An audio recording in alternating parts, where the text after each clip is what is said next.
To create our backgrounds for our winter self-portrait, you guys are going to choose one piece of colored paper.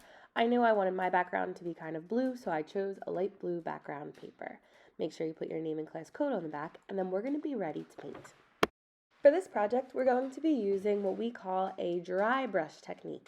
So I'm going to take a dry brush, no water on it, and dip it in just a tiny little bit of paint. You don't want a lot of paint on your brush for this project, so just get a little bit at a time, and it'll create this really streaky paintbrush effect on your paper.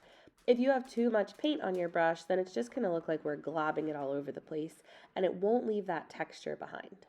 The texture is going to be really cool. It's going to look like there's layers of different blues behind you. Remember, too, that we're going to be cutting out your self-portrait and gluing it on this paper. So you don't need to fill up the entire thing. I'm just filling up the space that I know you'll be able to see around my head. So definitely the top of your paper, probably from like a quarter of the way up all the way up to the top, we can fill up with different paint. I'm using a light blue, and then I'm going to clean my brush and dry my brush really, really, really well.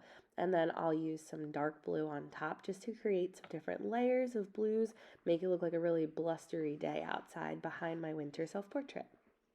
After you create your desired background, I'm going to pull you into small groups, and we will be using just a tiny little bit of white paint on a dry brush, and we're going to splatter that all over our paper to make it look like a nice blizzard outside is happening behind our self-portraits. We're not going to do too much to cover our whole paper, but we will have a nice snowy day going on in our backgrounds. Once your background is dry, then you're going to cut out your winter self-portrait very carefully, and we'll be gluing it onto this snowy background so that we are ready to photograph our artwork and upload it to Artsonia.